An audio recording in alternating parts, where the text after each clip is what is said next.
different lineages. Once we start talking about race, then we bind into there is a tradition in Europe that equates skin color with intelligence, which it ranks as one of the all-time dumbest ideas ever created by human beings. And that, it doesn't compute as a reality. But for me, I have a couple of points of reference to this question, and I get asked about it all the time, and I truly understand the challenge of dealing with African spirituality from someone who has an appearance of a European. I get it. The atrocities are unspeakable, really.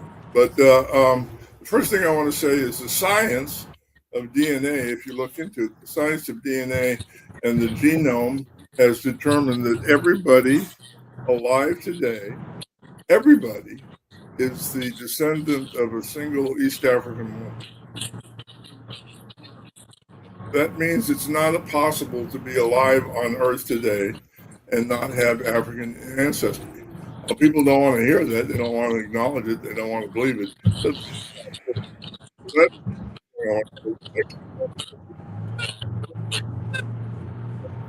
Ancestors to specific people in Egypt in ancient times. My ancestry is Transylvanian, which is a group it's an area that used to be in Hungary. Now it's in Romania. The origin story of Transylvania is that it was set up as a colony for Egypt, a mining colony. There's good historical evidence for that. I can't say that's true, absolutely, but it appears to be true, and certainly my family believed it. My family traces its origins to the wife of a pharaoh named Shikmet, and there's 26 what's called dragon families in Transylvania who, let's say, were part of the hereditary priesthood and the hereditary monarchy. My ancestral name is Phineas, which in the indigenous language of Transylvania means bringer of light, which is virtually identical to the idea of Ifa's medium of Elah, spirit of light. But to answer your question very, very specifically, traditional Ifa, as it's practiced in Yoruba culture in Nigeria today, is based on the idea that our spiritual leader is the Oni of Ile Ife. Oni of Ile Ife would be sort of like the king of the Yoruba nation, but it's not king based on the Western model. But in any case, the Oni of the of Ile Ife among traditional Yorubas living in Africa is considered and is treated as the unequivocal elder of Ifa Orisha religion. And in the mid-90s, I don't remember the exact date now, but a group of Americans went to the Oni of Ile Ife and asked him to expel me from the religion and to excommunicate me, mostly for the reasons that you've covered in the concerns expressed in this email. And the Oni of Ile Ife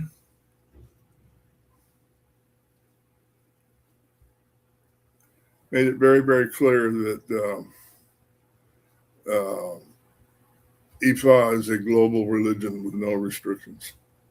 And that's what he told people. He refused to excommunicate me, and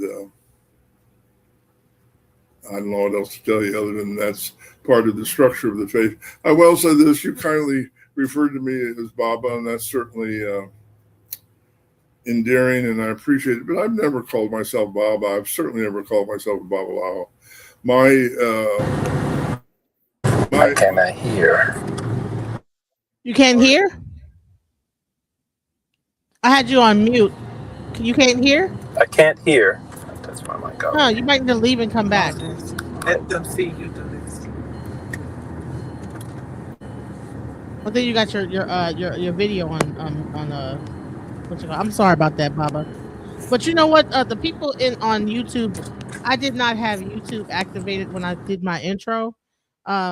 I don't know why, but it was only Facebook, so I'm going to have to like kind of reintroduce what we're talking about to the people on YouTube because they might not be aware of the subject of what I'm talking about. Real quick, Ivan, while we're doing that, get your camera ready. I'm gonna bring that back up again because I really want to make things clear. Listen, If you guys Ifa. could hear me, I cannot hear you. Okay, you're gonna have to leave and come back. Can you see us? Hold on, if you can see us, I'm gonna say.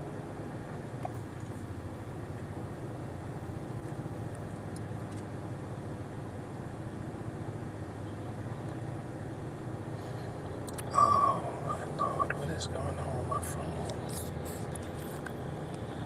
Anyways, while we're doing that, I'm going to show this real quick because I really want to just address this. I don't like that. I think it's kind of rude. You know, I mean, I get it that people have their own opinions. But for us to be trying to do the work of like actually healing people and trying to heal the world, not only that, but and have the right we have the right intentions on what we're trying to do. For people to only be focused on race, to me it just seems like you're not even getting ritual class. I want to tell them specifically. Okay, I can't hear you guys. Right. You got to leave and come back. I hope you can see us. If you can see us, you got to come back. Let's see. Let me find this again. I'm sorry. That definitely wasn't the right thing to do. Today, here we go. Now I found it. Right. There's a couple of people here that have prepaid for the ritual class. I want to tell them specifically that I want to give them the access codes. Right. All right, here we go. What is that? Now I can't hear you. Are you talking, Baba? I can't hear you, Baba. Come back in. Your voice is low, really low. I'm gonna go out and come back in. Now I can hear you. Now I can hear you. Say something. Hello. Okay, now I can hear you. Okay, now let's go. Where we're gonna go? All right, so let's go into this. I got like a text, email from this young lady, and I appreciate anyone who comes to my channel, to watch Baba, but this is what the text that she sent. This is a comment that she made. Okay, and I get it. Everybody's gonna have their own opinion. I'm not downing anyone for their opinion, but I just really wanted to take the time out to let's just have some understanding, right? So she says, I really don't understand how Europeans are in this space.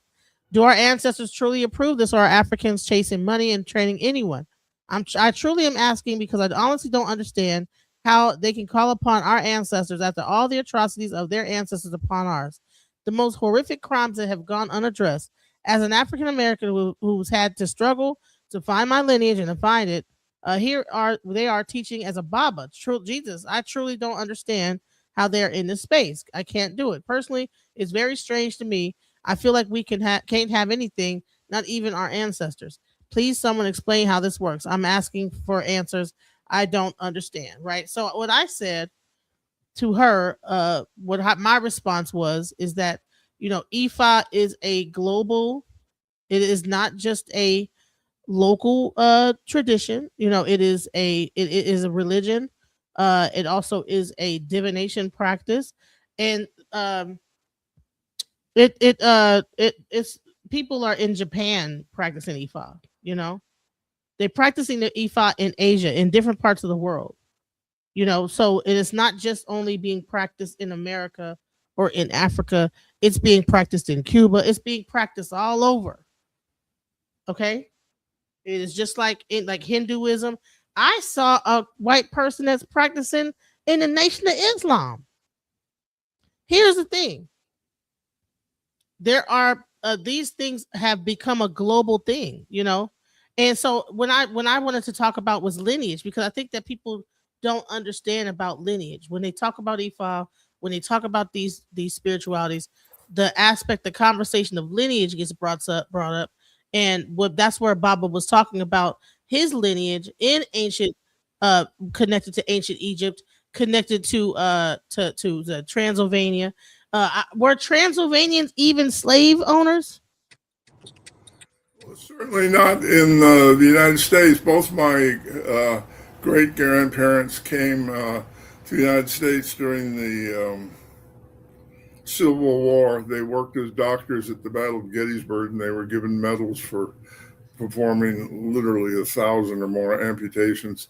There's no history in my family of slave ownership. And in fact, Transylvania is called part of the Slavic portion of Europe because the people in that region were held as slaves by other regions in Europe. So, that history goes around back and forth. I think that what happens is that when people see white, they think that all white are the same. That the white is just a blanket thing. They see a white skin, and that's all they can think about is this group of people that did this thing. And the bottom line is that there's people all over the world that have a lighter skin tone, that are white, that are there's people that could pass. There was black people passing for white. So you never know exactly who you're talking about when you immediately just jump to a judgment on someone's lineage and where they might have came from. So Baba's here. He's telling us about what his background is from Transylvania, being a Egyptian colony at some point. That and his background, and that's where we want to get into lineage and really break it down from a Orisha and from we're going to use this ignorance as a teaching point. That's what I want to do. Yeah, listen. Let me briefly cover what we've covered before. I'm not sure how much of that got recorded, but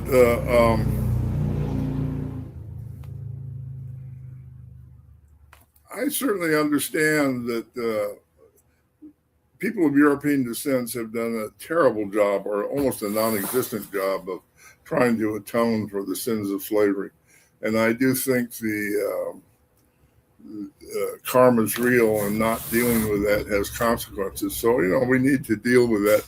I've spent many years trying to find common ground to begin to engage in that conversation. I have to say, it's been challenging. I can't say it's been overly productive, but I'm certainly open and ready and willing to have that. I do know that the Oni of Ile Ife, who's the leader of Ifa Orisha religion, has said that the tradition is open to everybody. I was trying to remember the exact quote he said. He said, Jesus brought Christianity to Africa and Orunmila brought Ifa to the world. That was his position on that, which I thought was quite astute and to the point. It's also true, in my opinion, that the science, well, it's not my opinion, the facts are there. The science of DNA says that everybody on Earth today is the descendant of one African woman, and I believe 7 different African men. So everybody has a link to Africa. There's no way around it. It's just the planet we live on. That's the nature of things. We don't all look African, and that's true. And so really, ultimately, the question becomes, how much importance are we going to give to the idea of looking African? I know that my biological ancestors, many of them were from Egypt. Egypt is a part of Africa. Africa was predominantly black too, so I'm not even trying to say Egypt was necessarily anything other than African, but I do know that I have specific ancestors from Egypt, and also my family lineage is from a village in Transylvania called Arad. There's also an Arad in Israel. Arad, Israel was the place where the Egyptian priests, when they left Egypt after Alexander the Great, they migrated to Arad, and then they formed a link with Arad, Transylvania. If you see on the map, it actually makes sense. The 2 cities are in a straight line.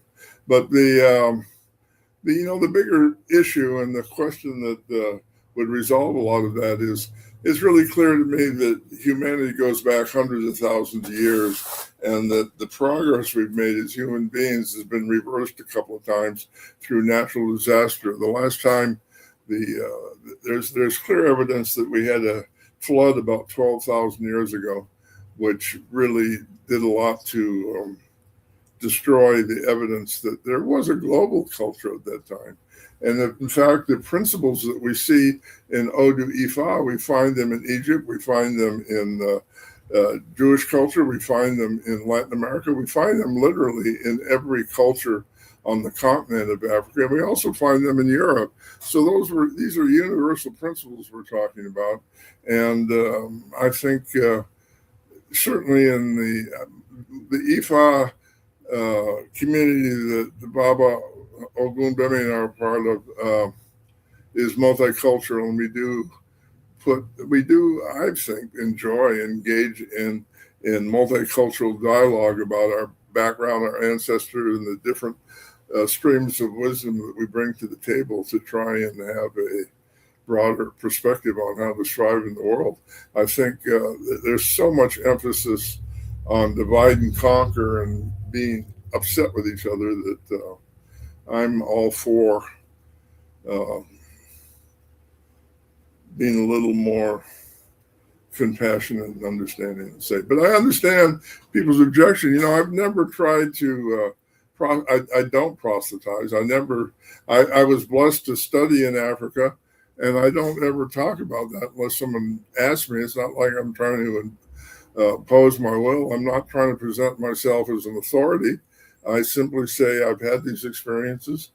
I've been blessed to study with good people in Africa and elsewhere. If you're interested in me sharing that with you, I will. If you're not, we can still be friends. I don't know that it has to be a bit of. It doesn't need to be any contention in that, in my opinion. Although not everybody agrees with me. So I don't know. Yeah, does that answer your question? Maybe, I hope. Yes, I know. I wanted brother Ogun Baby to speak. Well, what I was gonna say is, I don't believe that the young lady. I'm not familiar with the young lady. I don't know if she has any knowledge, but any knowledge about our culture. One of the leading things is that Ifa has no judgment. You can't go in and say, hey, this person has no business studying, or hey, this religion is not right, or hey, this culture is not doing the things. That's a red flag right there to indicate that you're divided in yourself. And one of the main things that this system teach you is alignment with yourself, with your destiny.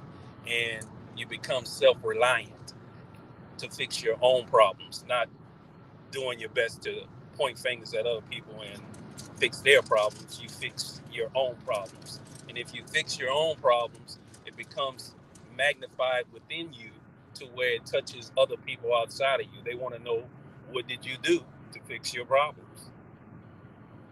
So that's what I have to say about people that say Europeans, any other nationality. I don't care, Chinese, whatever. They have. If you have something negative to say about them, then you don't understand the spiritual principle. Period, is to bring balance to yourself and to the world. Yeah, I think the notion that it's all right to judge a culture is why we had a war in Iran. I mean, the notion that people from Iran wanted to destroy America is just silly.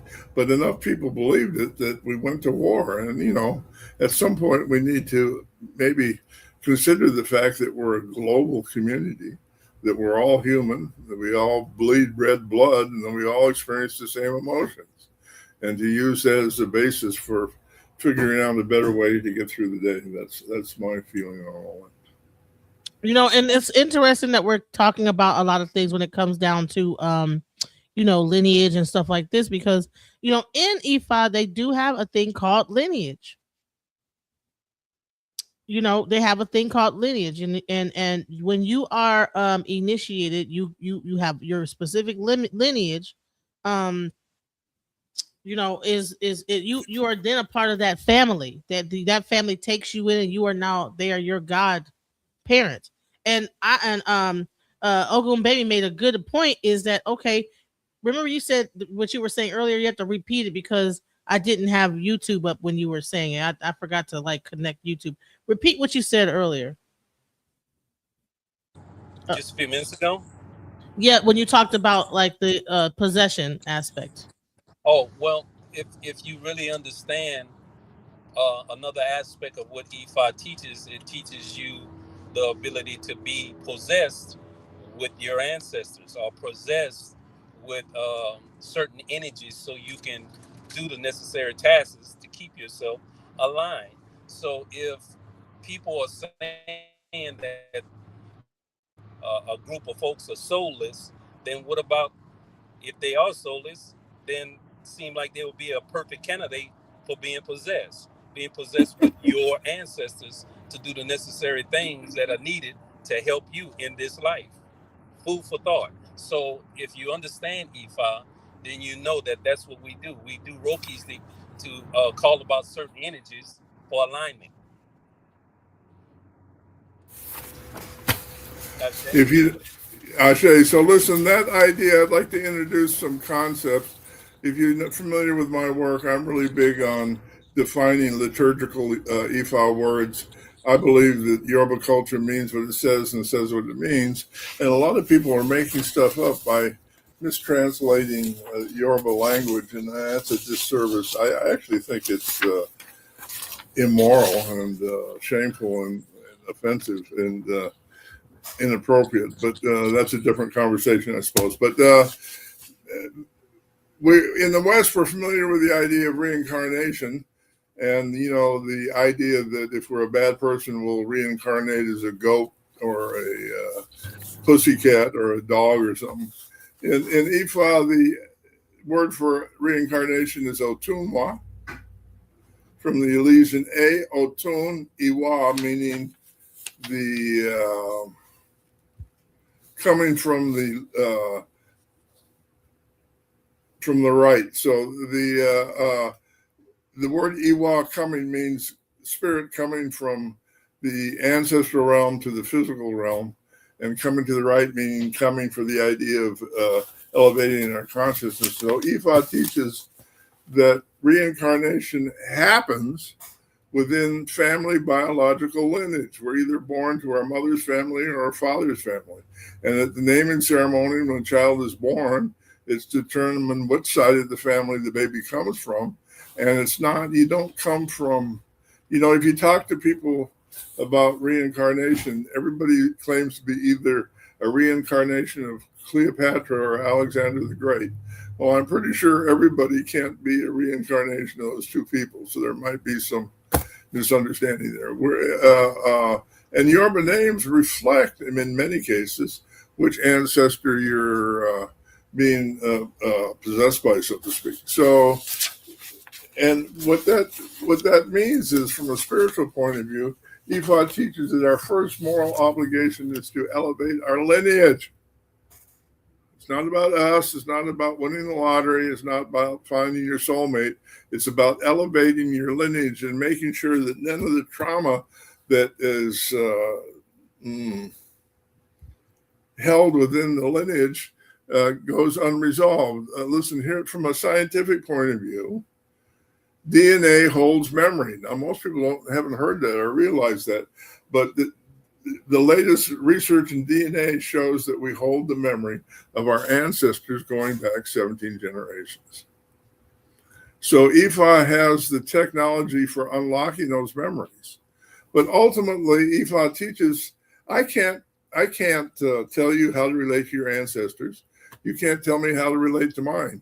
Your ancestors might want the Quran on the altar. They might want the Bible. They might want a statue of Buddha. It doesn't matter. That's between you and them. And there's no way, me or any Ifa priest has no right to tell you how to relate to your ancestors. That's a family commitment, a family discipline, I call it, a family obligation, and a family-based ritual. So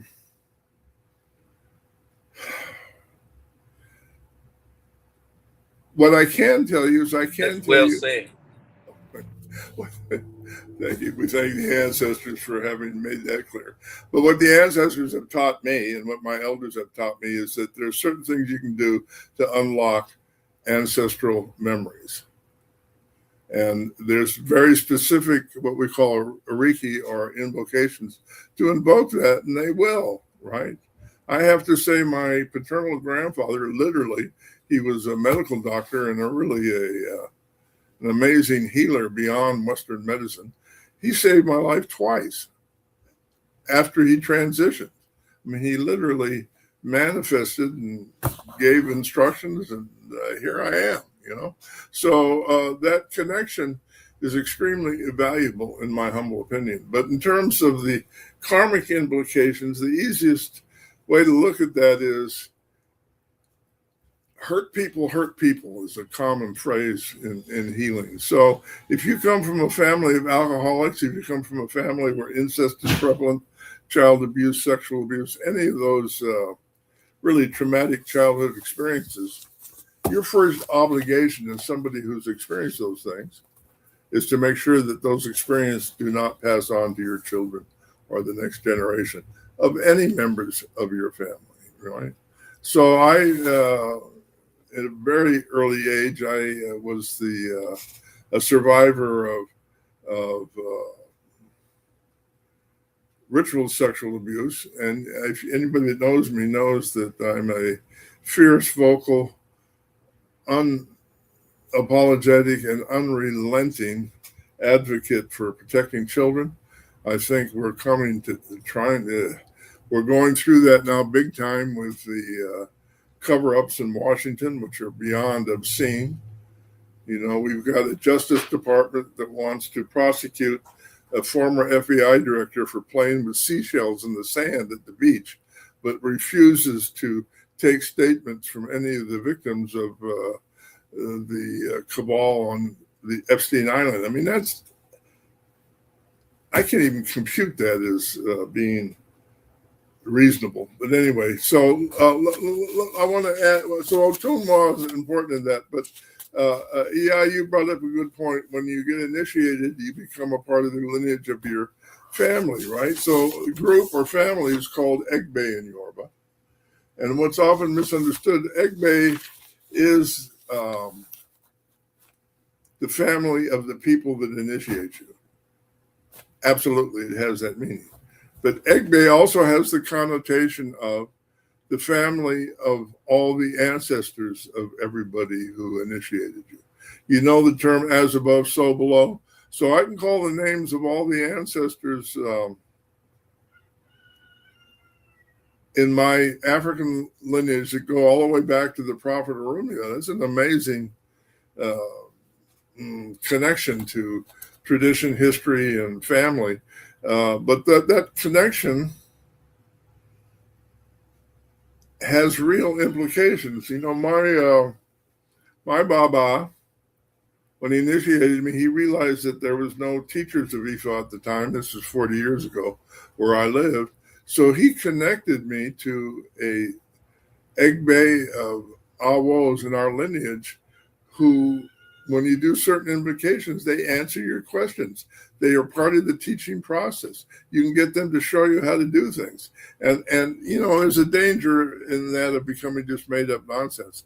But the proof is in the pudding. You go to the answers, you tell them how to do something, you're clear about what that thing's supposed to accomplish, and when it accomplishes that thing, you can be fairly clear that you're hearing clearly. All right. So the connection to spirit as a medium is known as Egungun in Yoruba language, another word that is unfortunately greatly misunderstood. People will say, oh, I want to connect to my Eguns, plural. You only have one Egun. And that Egun is the collective spirit of all your ancestors. Egun, singular, not plural. The word Egun from the Elysian Ogun, meaning the medicine of the bones. So the word Egun refers to all the genetic inheritance that is locked into your DNA that allows you to have communication with everybody in your lineage. So the medium for the Egun is called Egungun, which is from the illusion Ogun Ogun, which means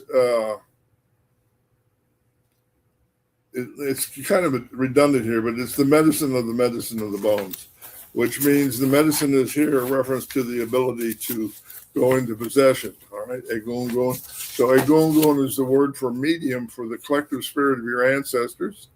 But where we get confused is if you want to talk to Uncle Fred or Aunt Sally, that's not an Egun. Let me say that again for all our Ifa Orisha practitioners that are working on trying to understand the Yoruba language. Uncle Fred is not an Egun.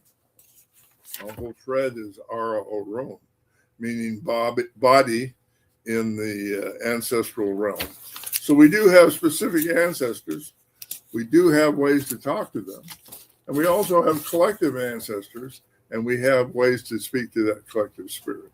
So in terms of being effective at the rituals we're doing, we need to be clear which is which ones we're engaged in, and which ones we want to speak to. And where this becomes really, really clear, in my humble opinion, the Yoruba word for destiny is Ayanmo. The word Ayanmo means my Ayan tree.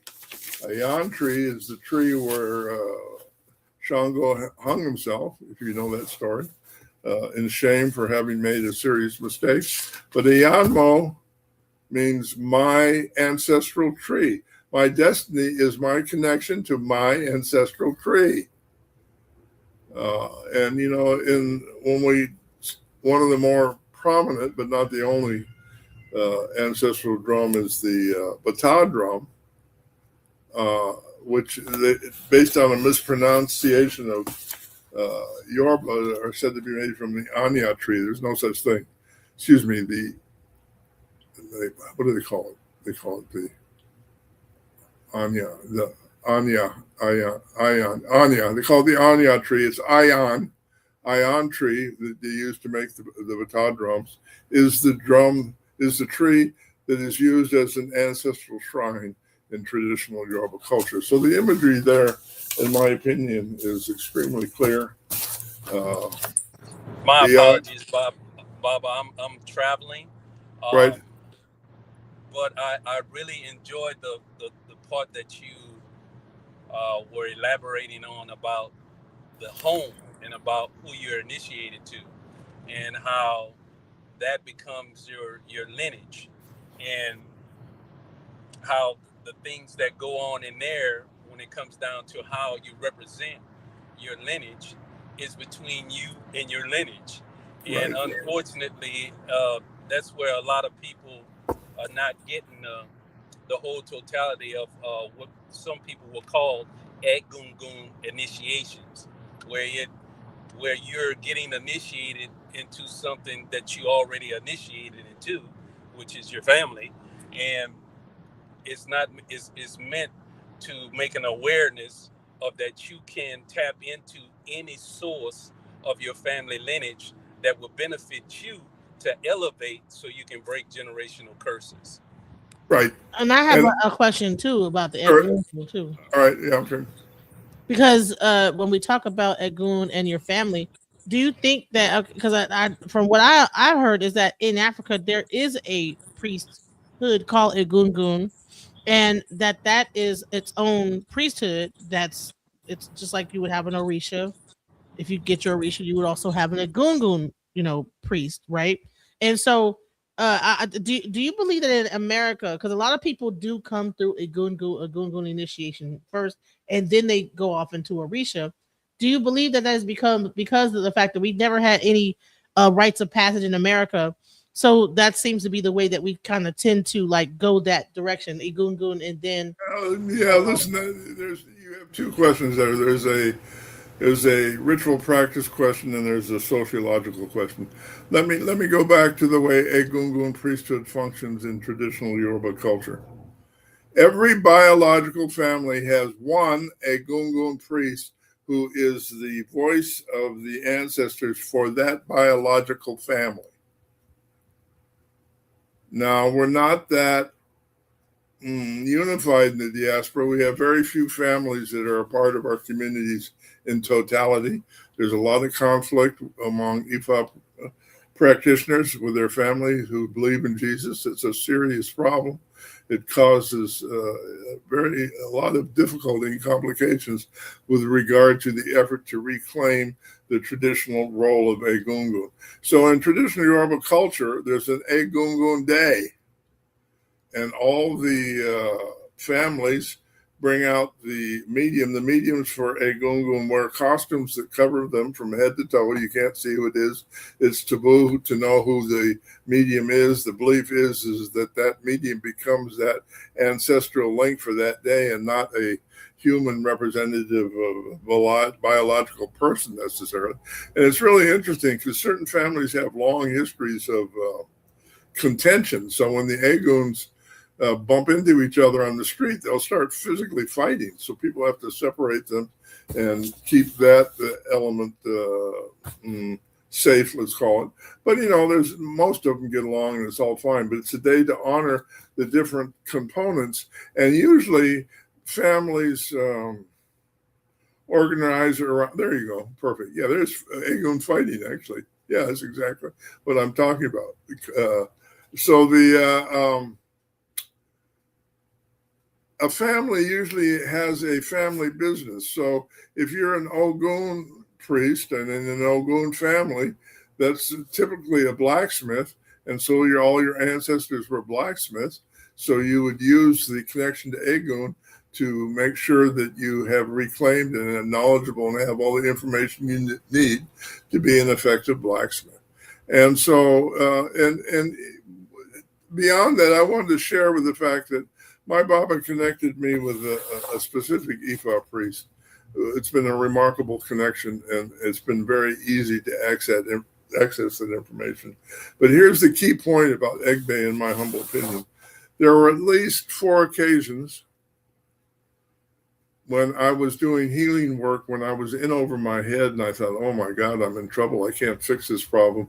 I need help. I don't know what to do. And the minute I had that thought, the man who initiated me showed up in the room. Just look like I'm looking at Baba Ogun Bbemi right now. He showed up. I could see him clearly. As soon as he showed up, the person in crisis chilled out, and I was able to move forward. That happened to me 4 times. 2 of those times it happened while the Arabah was still alive, and 2 of those times it happened after he transitioned. So that's a universal phenomenon. That's the nature of the reality that we live in, that is profoundly not understood in the Western world. It's not even understood that well within our own communities, so that we're making full access to it.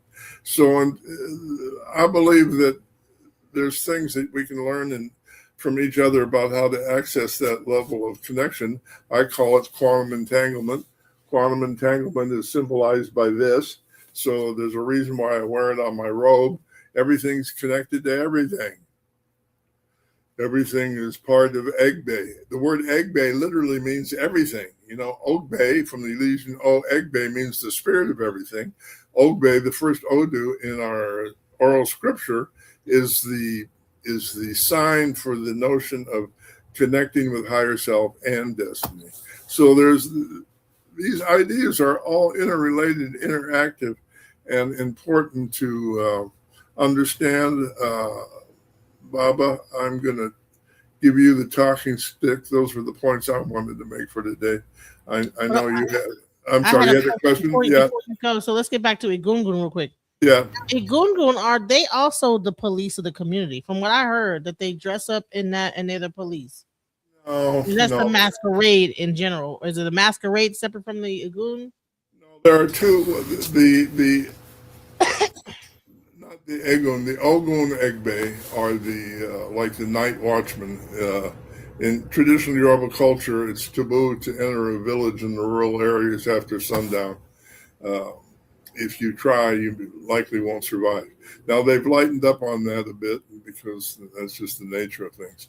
But the Ogun society are like the night watchmen. They also the enforcers of laws or the Oro Society. If you're caught molesting a child, Oro will arrest you, try you, convict you, and execute you all on the same day. So they're pretty vigorous in their approach to that particular problem. Ogun, there is an Ogun. I don't. Okay, so there's an Ogun that we could call the boogeyman. And mothers in Ode Ramos say, if you don't behave, the boogeyman will come and get you. And once every few months, an ancestor, a person dresses up in an Ogun masquerade costume that's made from nails tied to a string. I mean, it's really strange, you know. And when that Ogun knocks on the door, you answer the door with your back to it and offer it money. And if that Ogun sees children together, it'll chase it with a stick, symbolizing, the idea of you need to behave. So that you can call that police, but it's that particular spirit only comes out once or twice a year. It's really not part of the cultural enforcement process. I say, Bob, I'd like to add to that. Traditionally, our people, if you're from Louisiana, we have a thing of saying to folks, if they disrespect us or they do us something, I ain't worried about it. I'm gonna put the goons in their life, and that's where that comes from. Understanding Absolutely. that. Say again. And then the Oro Society in Louisiana, you could identify them. You know what their phrase was? No, sir. Oh yeah, we took Edgar fishing, and he didn't make it back home. Sorry. Indeed. Remember that phrase? We took him Yes. fishing. That's what that meant. So if you ever hear somebody tell you that they're gonna put the Oguns in your life or the goons in your life, that's where that statement comes from. Absolutely, and it's not always understood, but yeah, there's definitely cultural retentions. I know that to be true. Yes. Okay. So yeah, what was it that So those are not, so the Ogun that do the masquerade are not the ones that police the community. They're more there when they do come to tell, because they do get possessed, and they do tell the community. They'll go to certain people and tell them what they need to do, or they might tell you certain stuff like you need to do this. Yes. They have a number of functions. One function they have that we don't do in America at all, I don't think, is the Ogun societies will come together and reenact significant historical events. And people will believe that they're transported back in time to that event. And they'll receive the blessing of the consequence of that event.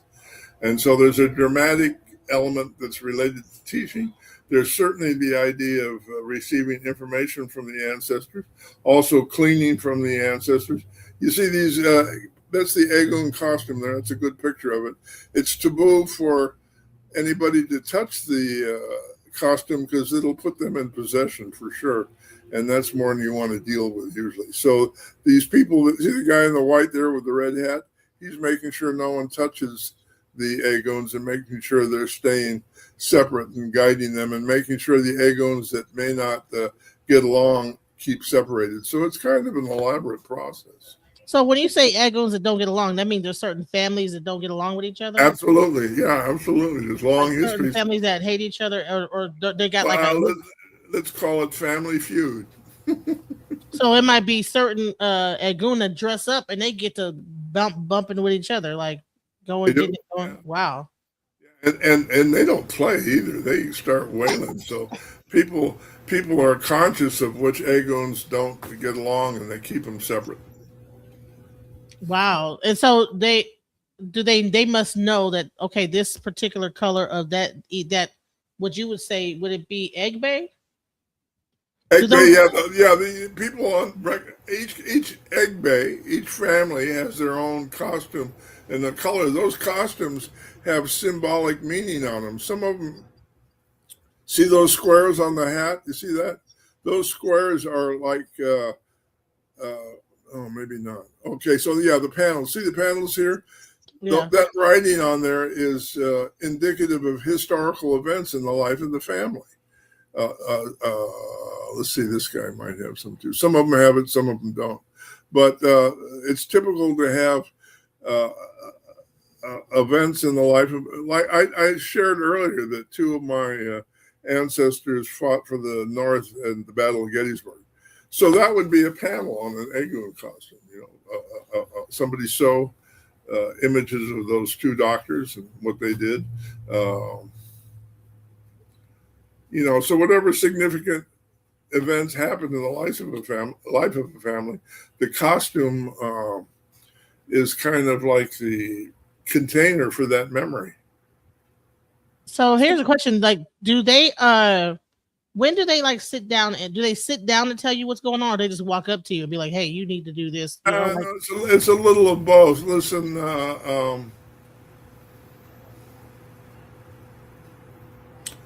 the costumes are kept in a shrine room, and they're kept out without a person in it. So when you go to an ancestor shrine, you will see the costume.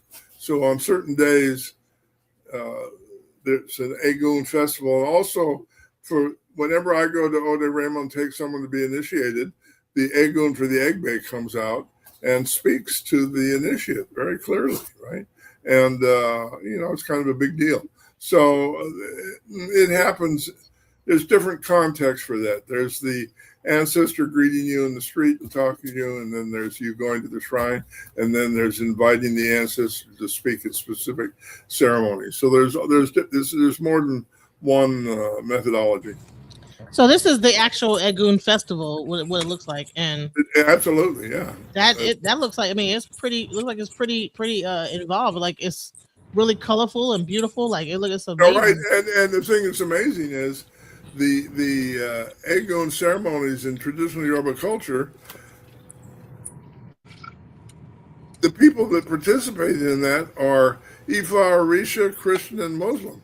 The Christians and the Muslims still carry the tradition of Ifa ancestral reverence. It's very strange, and it was hard for me to wrap my brain around it. But these are all not necessarily Ifa or Orisha people, and that's part of the tradition. Right. So some of them just might be Egun. They might dress up as Egun for their family, but they just might be a Muslim or a Christian, but they hold their tradition in their family. This is a family lineage thing that happens. And if you initiate through a particular family, then that Egun becomes your Egun as well. And I have seen traditional Yoruba ancestor shrines with Bibles on them, with the Quran on it, with pictures of the Buddha, with Hindu icons. I've also seen ancestor shrines in Yoruba culture with Congolese. Fight right there. They're about to get into a fight right there. Are they? They're fighting. See, starting to fight. Okay, so yeah, it gets a little bit aggressive out there, with this. Yeah, there you go. They about to getting into it. They got the fighting right there. I was like, They started. Okay, it was starting to get a little bit hectic. But yeah, so you were saying like they go ahead. I'm sorry. I was like, hey, wait a minute. I don't want to show you. That's right. But yeah, go into it. What you were saying? I'm sorry. That was all. I'm just saying that there's different contexts for the use of the Egun masquerade ritual component to Ifa spiritual practice. Listen, I'm sorry. I know somebody was asking, how can I set up a reading with the Awo Falokun? And I showed him the study center. Tell him inbox me at Awo Falokun. Yeah, if you are on Facebook, if you go to Awo Falokun, his Facebook, and go into does it charge? Is a charge for a reading? All I heard is I couldn't say it. Really say it again. Say it. No, you say it again because you cut out the end. You said all I heard was. Repeat that again. Yeah, listen. Let me make this easy. I'm traveling, and all I heard was a robot just talking. So can you repeat that again? No, somebody was asking, how does he get a reading from Awo Falokun? Here's my Facebook address, Awo Falokun. Also,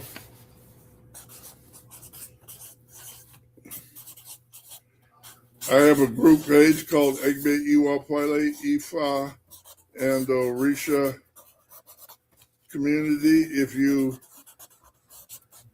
punch that up, you can ask to join. It usually takes a day to let you come in.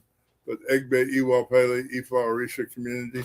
Also, I have a school that just opened up this week. The school has 9 lectures on divination, how to do divination. The lecture series is free. You can get access to that free course at this address. Also, at the same address, there's a 25 lecture course on how to do Ifa Orisha initiations.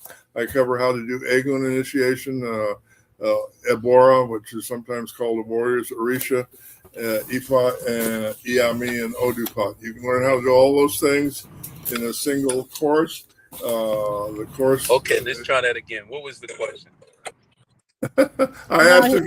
He answered it already. He was trying to get he was trying to find out how to get a reading. My sound quality is horrible. Can you guys hear me clearly?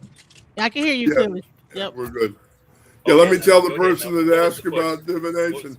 Let me just finish that, and then I'll turn it over to you, Bubba. I don't charge for divination, so just call. The fee for divination is get overloaded with calls now. I know, but let me qualify that. The fee for divination is you need to donate food to a homeless person. All right. Right. And here's the address for the school.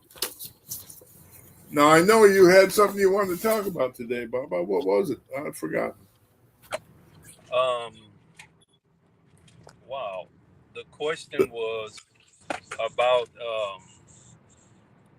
possession, about the importance of possession being taught more in the culture, and why it has become a taboo, why people are afraid of it, and not really truly realizing that they are walking around possessed every. Okay, listen. With your entire lineage. Listen, I'm going to make a suggestion. Can I make a suggestion?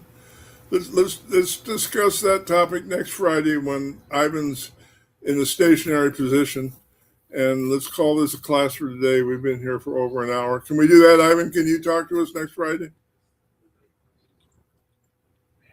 I did not understand anything you just said, Bob. Exactly. Repeat that. Yes.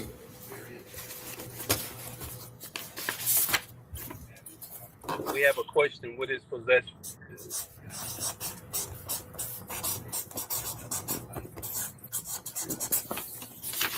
We will discuss that next Friday. Did he understand me? All right, but can you give us a small breakdown real quick of possession and Yes, possession is an altered state of consciousness.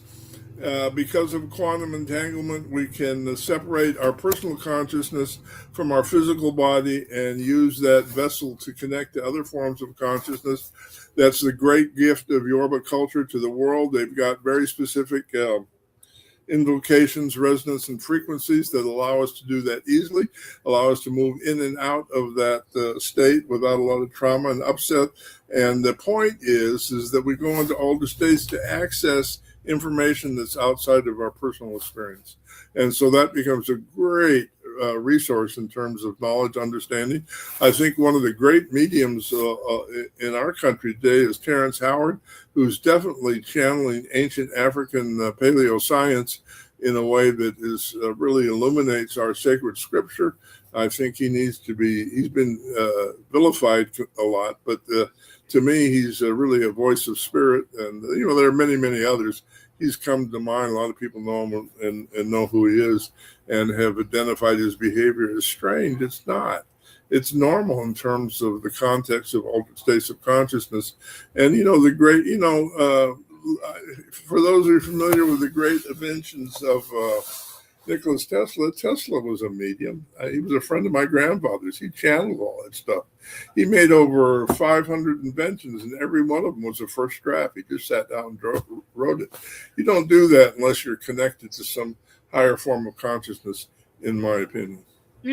People will say that they get these things called downloads. So do you think that is a form of possession, or do you think that that's it's a form of possession? Yeah, absolutely. But Nikola Tesla said, somebody asked him, Nick, how'd you get all these brilliant ideas? He said, every invention I've ever come up with was given to me by the spirit of a pigeon. The spirit of a pigeon?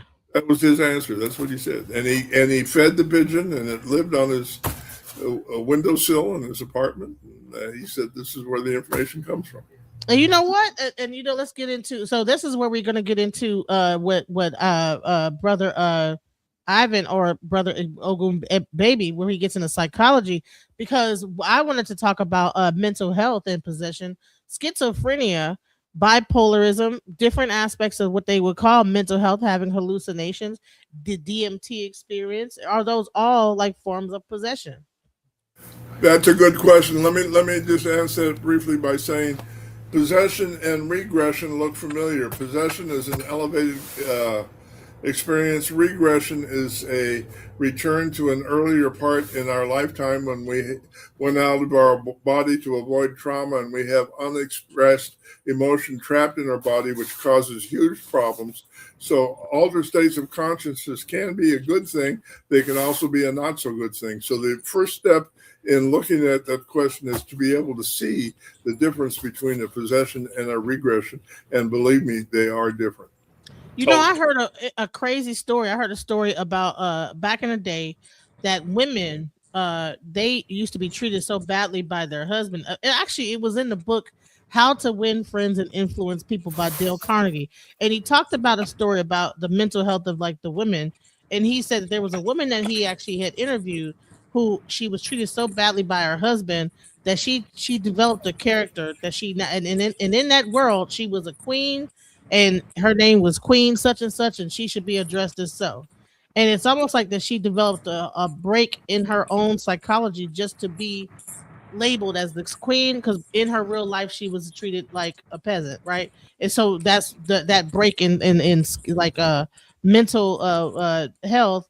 It was not necessarily a possession, but it, like you said, a regression. So where listen, you're introducing a third category now. There's possession, regression, and there's also the generation of multiple personalities, and that sounds like what that woman did. If you look at the literature, if you read the literature on demonic possession, which the Catholic Church writes about, 90% of those who are claiming to be possessed by the devil are using that experience to scare away sexual predators within their family. And there's still okay, right? You did say that, right? So, and they do happen to be like young girls. A lot of girls get possessed, right? Little young girls, right? You got to watch how you throw that word possess around, because you know most folks just think like something is floating around here just waiting to jump in you. That is not what we're teaching. Yes, and listen, you can only most, if not all, forms of altered states of consciousness come from the inside out. So it's all but impossible to be possessed by something negative. You can generate an alternate personality that's negative for the purposes of self-defense. You can have a regression which looks negative because it's part of your memory that's experiencing trauma. But there's extreme value in it. That's the whole basis of shamanism in most cultures throughout the world. Shamans are people who can detach their personal consciousness from their physical body and connect to the spirit of other people, and most frequently the spirit of animals. Now, what Nikola Tesla said, the spirit of a bird, gave him his ideas. That sounds crazy. But in Ifa, the mothers of Iami all go into possession of the spirit of a bird, and the spirit of the bird takes them into the realm of the mothers, and in which they gain a lot of information that is helpful for healing, particularly the ability to alter DNA and fix a persistent medical problem.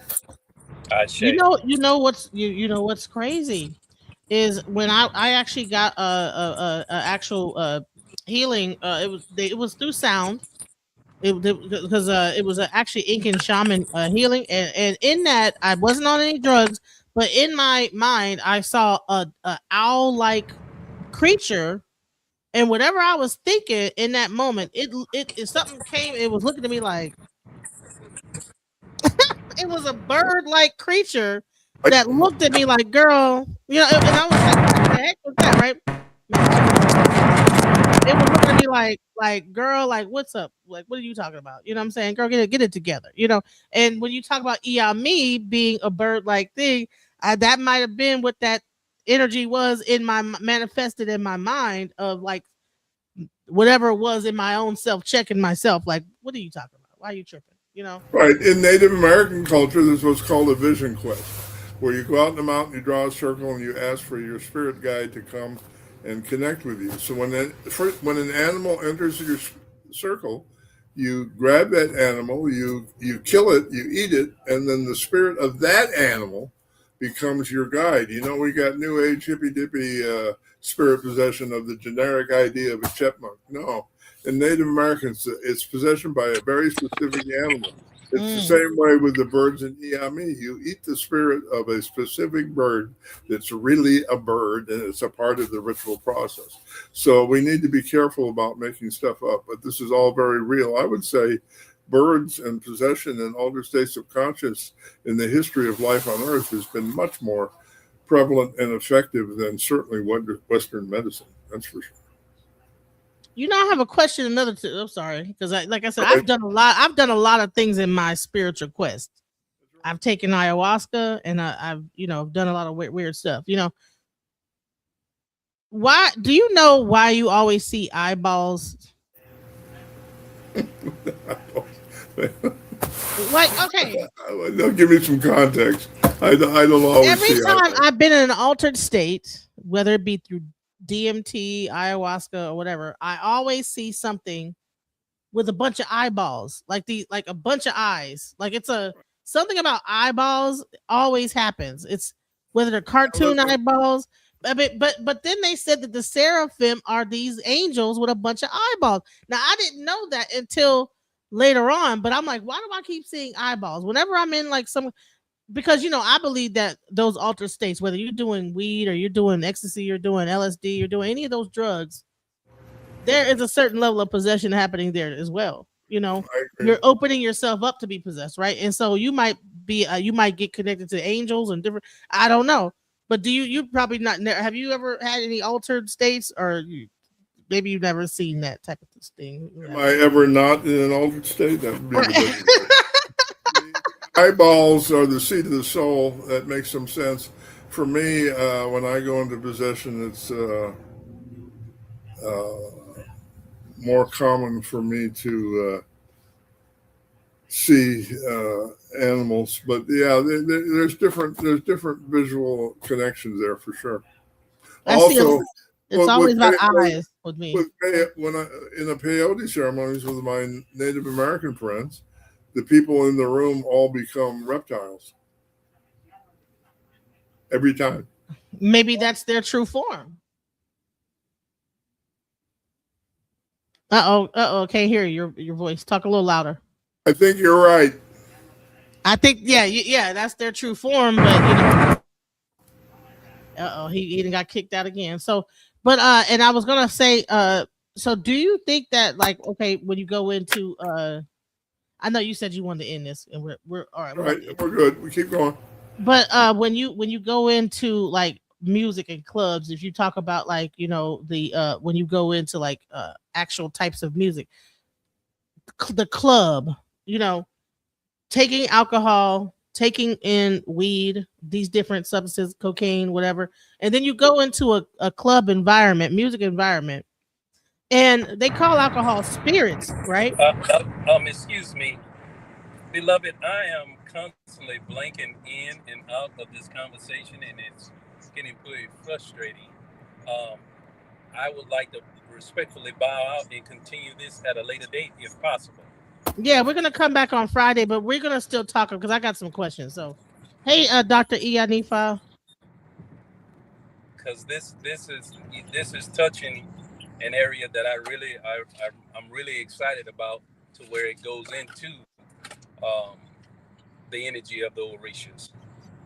Right. Well, I was actually talking about like the club, like when you go to the nightclub and you have the music playing and you have the drinks and you have the alcohol, you have the people are taking all type of substances. They're sexually charged. All these things are going on. The music is hitting different frequencies. What exactly is it? Does that can that cause people to be possessed? Then Yes, that is, yeah. Let me answer that question. That is possession. I've been a jazz musician, believe it or not, since I was 7 years old. First time I went to a bimbe and saw possession, my thought was, oh, that's a good jazz solo. Sign me up. I'm in. This is good. I get it. There is, in fact, a ancestor shrine in Nigeria to the deified spirit of John Coltrane, the great jazz musician from America. So, yes, it's all the same thing. Altered states for making music, altered states for painting paintings, altered states for making sculpture, altered states for sports. Have you seen Michael Jordan play basketball? That ain't right. That ain't human. Whatever possessed him was borderline airborne, so accessing streams of consciousness outside of our normal experience is what gives humans extraordinary ability, creativity, compassion, and depth. We have a brother, Baba knows him well, Ron. Ron? Ron was a veteran of the Afghanistan war. And he said he was walking up some steps and somebody threw a hand grenade at him and he caught it and it blew up. The hand grenade just went kaboom. It killed 2 or 3 people around him and he wasn't scratched. And the reason for that is he went into an altered state in which the explosion did not affect his physical body. So we know that's a real phenomenon. We're just not familiar with it. People laugh and giggle and get uncomfortable with the conversation. But if we're going to evolve as human beings, we need to understand that more. I believe that there was a group of ETs who came to Earth and shut down those abilities in humanity. And we need to claim the right to reopen those abilities and not be subject to their control. That's where we get into altered states again. I've heard that even in like Haiti, that there's people that they do a certain thing and then you could shoot a gun at them and the gun won't even pierce their skin. Well, that's true in Yoruba culture. It's also true in Native American culture. If you know the true story of Custer's Last Stand, cavalry came over the hill. There was 200 soldiers, and they were met with a line of 5,000 Native American warriors on horseback. So they freaked and went up the hill. Crazy Horse rode after him by himself, went up to the top of the hill, got off his horse, put his arms out, let everybody empty their guns. He wasn't scratched. He said, "You're going to have to do better than that." He rode down the hill and told the warriors to go home and had the women come up and finish the battle. Well, welcome, Dr. Ianifa Falua Otunbi. Welcome to the channel. Does she want to say something? Alafia. Alafia. Ia is one of the elder mothers of our family. If anybody listening to this is interested in initiation, we're extremely affordable. And Ia is the go-to person to set that up, arrange it, and get the details. Ia, do you want to, can we see your contact information there? So I can put it in the chat. That'll work. And so we're grateful to you. Listen, we've got some things we're going to talk about over the next few weeks, but also Iya is helping me put together an 8-week course on the Egbe Iyami Osharanga. We're going to do that over the next 8 Sundays. You're welcome to reproduce any of those lectures on your network here, and I'm inviting everybody to come. It's all free and easily available. And so we're going to do something. We need to figure out kind of a program for you and I and Baba and Ia and a few others during the same time frame so we don't duplicate each other's work here. But we'll figure it out. Not to worry. I enjoy talking about Ifa. There's plenty of interest. And if you want to know how to engage in the healing aspect of what we do, Ia is your go-to person. She's got a program called Bliss, in which, people look at initiation and think of it as a healing process. It can be, but it's not meant to be. So healing is different than initiation. And Dr. Camilla is very clear about that. She's very good at noting the differences, and she's got a very, very effective program for clearing away childhood trauma. So I'm grateful to her for her support of the work we do in Egbe Iwa Pele. Yeah, thank you. Good to see you here, and let's make it all work. All right, so did you want to address the audience and say? Yes, please. Yeah, come on and talk to us. Tell us about your Bliss program. You're not dressed. You can't get. No, I'm sorry. Remember, my son just came in, and so we're doing that. But I will say that if anyone is interested, right, and you're looking at initiations and different things like that, or just getting to a place where you are the author of how your life is moving and not the trauma that you've experienced, you can reach out to me, and we can connect and have the conversations around what it's going to take in order for you to begin to create the life that you say that you want to create. Because I think one of the things, and I know within you all's conversation, Baba has mentioned it already, is that, when we go into initiation, right, whatever is going on in your life is going to be there once you come out of the grove as well. The initiation wakes us up. It pops open all the channels and different things via my own, understanding, right, of what's happening. And so that opens you up to make it where you're better able to receive those healing modalities that Ifa has for us in order to clear those things. But be very sure that the work still has to happen, right? The work still has to happen. We still have to take the reins of our own lives and begin to look at how we're moving through what the trauma is and how it has affected us, right? And so if anyone is willing, right, because we have to be willing to have that conversation and take ownership, feel free to reach out. I dropped my email in the chat because that'll be the easiest way to get in touch with me. And if anyone is in a position they may be ready, my Ile Ogun Bbemi will be hosting initiations in July, the 8th through the 14th. You can use that same email address to inquire about that and see how we can all begin to get in a space to where we really understand and begin to cultivate the true meaning and essence of community. And thank you so very much for allowing me to share my voice. And I look forward to, being in this space again, because I'm always open to learning and communicating and sharing with others. May you all have a wonderful day. I say. Right. So thank you for being here. So we're gonna wrap this show up. We're gonna give some final words from everybody. And then we're gonna come back on next Friday, and we're gonna talk about possession, and we're gonna bring brother Ogun Bbemi to get to actually do that when he's not traveling, so that we'll be able to hear without getting interrupted. But I'm just happy to have him here so that we can really look forward to something coming up next Friday.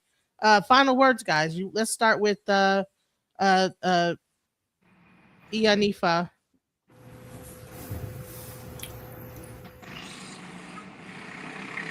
Okay, I think she might not be ready. Okay, let's start. Go ahead, brother Ogun Bbemi. Let's hear final words from you. Well, I would like to say thank you, everybody. I'm sorry I wasn't able to give out as much as I would like to, but just know that you are a walking ancestor, and that your lineage has your back, and they're in you. And every day they're looking for an opportunity to elevate. Shay? Hey. All right. So Baba, is there any final words from you? Yeah, I just knocked over everything on my desk. Give me a second. Oh man, well, this has been an interesting day, guys. We have been trying to eke through this live. The first few minutes of it was on Facebook. It didn't even do the intro. I mean, it's been an interesting day today, But here's what I want to say. Go ahead. I think Ifa embraces wisdom that's going to allow us to get through the crisis we are in, not the coming crisis, the crisis we are in. And we need to do it without the ooey spookies. We need to do it without denigrating each other. We need to not make judgments. Really, the key to understand Ifa is good character. And good character is rooted in a really simple idea. If you want to understand Ifa and you want to experience it, then you need to focus on being nice to others. It's that simple. Anytime you're not nice to others, you're probably making life too difficult for yourself and for that person. Being nice to people is the foundation for making life worthwhile. I'm out. Odabo. Odabo, guys. Odabo. Just when I thought I couldn't find my way out, yeah, I searched the God in me to find my way out. I know it can seem way out, but the Creator flows to and through me from way out. I'm talking way out, yeah, yeah, yeah. See, if you believe in the God in you, it's a better place. Creating the force and the power to live a better. Just know that